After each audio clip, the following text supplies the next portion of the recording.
फतेहपुर में हत्या के 5 दोषियों को उम्र कैद की सजा सुनाई गई है। कोर्ट ने सभी दोषियों पर 60-60 हजार रुपए का जुर्माना लगा दिया है। 30 जनवरी 2017 को आरोपियों ने हत्या की थी। बाइक से अगवा कर की थी युवक की निर्मम हत्या। हत्या के बाद शव को कुएं में फेंककर आरोपी हुए थे फरार। जमानत पर बाहर घूम रहे थे सभी आरोपी। कोर्ट ने 8 गवाहों के बयान के बाद सुनाया फैसला। 8 साल बाद भूपेंद्र के परिवार को मिला इंसाफ। ललौली थाना के सिधाव में साल 2017 में हुई थी घटना। तो ये बड़ी जानकारी आपको दे रहे हैं, कोर्ट ने सुनाया फैसला।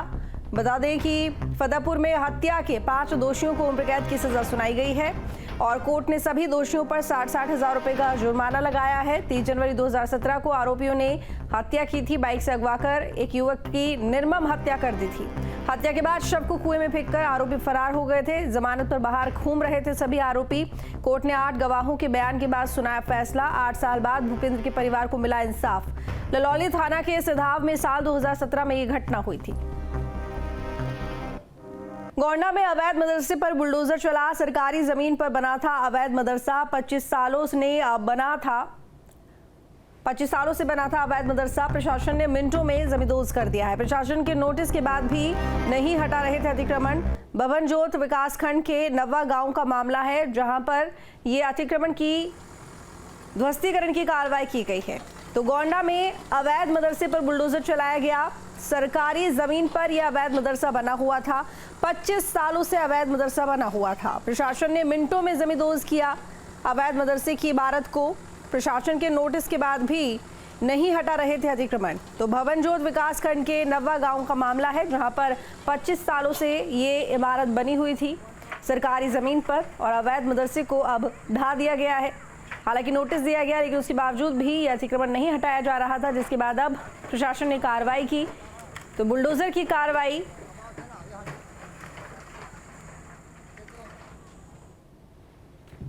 सरकारी संपत्तियों पर बने मदरसों पर जिला प्रशासन का बुलडोजर गर्जा है।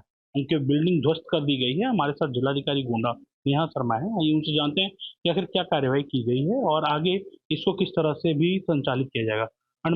कुछ मदरसे ध्वस्त किए गए हैं, क्या है पूरा प्रकरण, किस तरह से कार्रवाई की गई है? देखिए, जनपद में ये कार्रवाई जो है वो निरंतर हम लोग कर रहे हैं कि कोई भी सार्वजनिक भूमि या गांव सभा की जो भूमि है, सुरक्षित श्रेणी की जो भूमि है, उन पर अवैध रूप से जहां पर कोई निर्माण है या अतिक्रमण है, उसको चिन्हित कराते हुए उनको खाली कराने का कार्य कर रहे हैं। इसी क्रम में कार्रवाई जो है वो मनकापुर तहसील के अंतर्गत नवा ग्राम सभा में की गई है, जिसमें धारा 67 का एक आदेश हुआ था। तालाब की भूमि पर एक भाग जो है उक्त मदरसे का था, तो उसको ध्वस्त कराया गया, क्योंकि तालाब की भूमि जो है वो सुरक्षित है और सुरक्षित श्रेणी की भूमि है और उसको खाली कराया जाना आवश्यक था।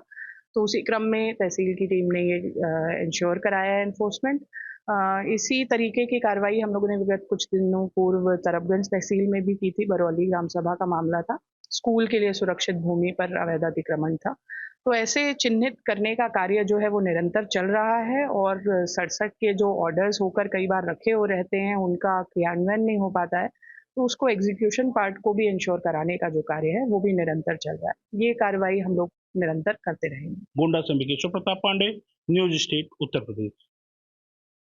सहारनपुर में मस्जिद के अवैध निर्माण को ध्वस्त किया गया है। नोटिस देने के बाद भी नहीं रोका गया था अवैध निर्माण। भारी पुलिस फोर्स की मौजूदगी में बुलडोजर चला। भोजपुर गांव में ग्रामीण बना रहे थे मस्जिद और थाना चिलकाना के गांव भोजपुर तगा का ये मामला है, जहां पर नोटिस जारी करने के बावजूद भी अतिक्रमण नहीं रोका गया। अवैध निर्माण लगातार बनता रहा। तो सहारनपुर में मस्जिद के अवैध निर्माण को ध्वस्त कर दिया गया है। बता दें कि नोटिस दिया गया और उसके बावजूद भी ये अवैध निर्माण नहीं रुका, लेकिन हालांकि प्रशासन ने उसके बाद कार्रवाई कर दी। बुलडोजर लेके पहुंचा प्रशासन और अवैध निर्माण को ध्वस्त कर दिया गया। सहारनपुर का ये मामला, जहां पर भोजपुर गांव में ग्रामीण मस्जिद बना रहे थे, पूरी तरह से अवैध थी मस्जिद जिसको बनाया जा रहा था।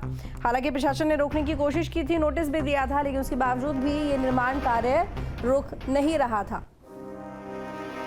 इटावा लायन सफारी को बर्ड फ्लू के चलते बंद कर दिया गया है। अब 15 दिन बाद इसे पर्यटकों के लिए खोल दिया गया। पर्यटकों ने लायन सफारी का लुत्फ उठाया। पर्यटकों को खास दिशा निर्देश भी दिए गए। मास्क, सैनिटाइजर और स्क्रीनिंग के बाद ही उनको सफारी पार्क के अंदर एंट्री दी जा रही है।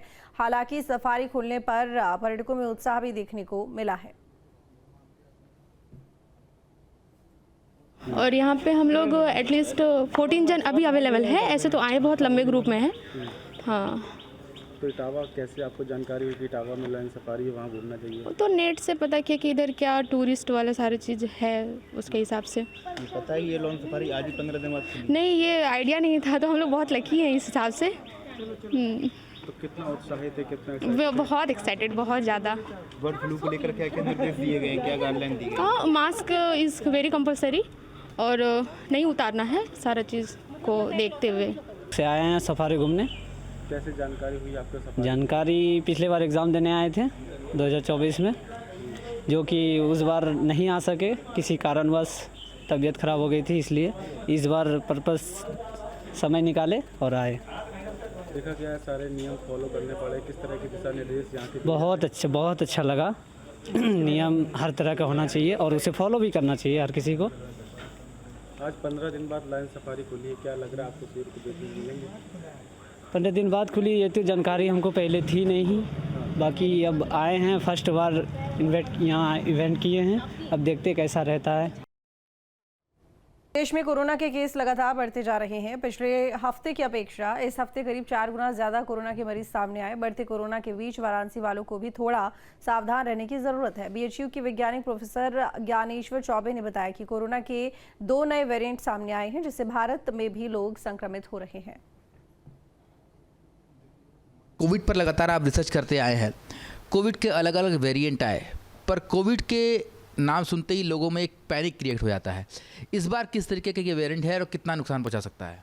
जी बिल्कुल, देखिए कोविड जो था एक ऐसा वायरस था जो जूनोटिक था। जूनोटिक मतलब ये एनिमल से ह्यूमन में आया था, और वो वायरस जो एनिमल से ह्यूमन में आता है उसकी पहचान ह्यूमन का जो डिफेंस सिस्टम है उसको नहीं होती है।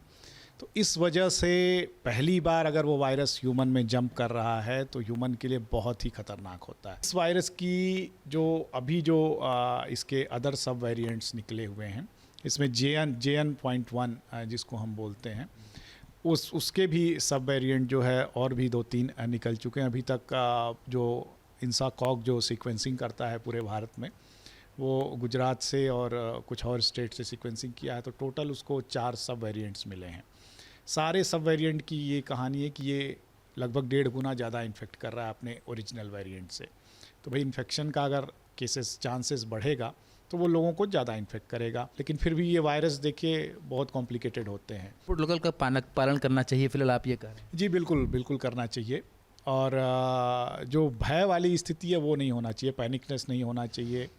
लोगों को ये नहीं कि घर में ही बैठे रहें, अपना जो आपका नियमित काम है आप करते हैं। फिलहाल ये वेरिएंट जो है वो खतरनाक उस स्थिति में नहीं है जैसा कि 2021 में हमने देखा था, पर इतना ज़रूर है कि इस वेरिएंट के बारे में लगातार वैज्ञानिक शोध कर रहे हैं। पर कोविड प्रोटोकॉल का पालन करना ही सबसे बेहतर है अगर बीमार होने से बचना है तो। वीडियो जर्नलिस्ट शिवम मिश्रा के साथ सुशांत मुखर्जी, न्यूज़ 8 वाराणसी। जहां भक्ति है हर शब्द में, कथाओं में छुपे हैं दिव्य रहस्य, और ज्योतिष देता है जीवन को दिशा। धर्म से जुड़ी हर बातों को जानने के लिए हमारे चैनल स्तुति को सब्सक्राइब करें। चैनल पर जाने के लिए इस लिंक पर क्लिक करें।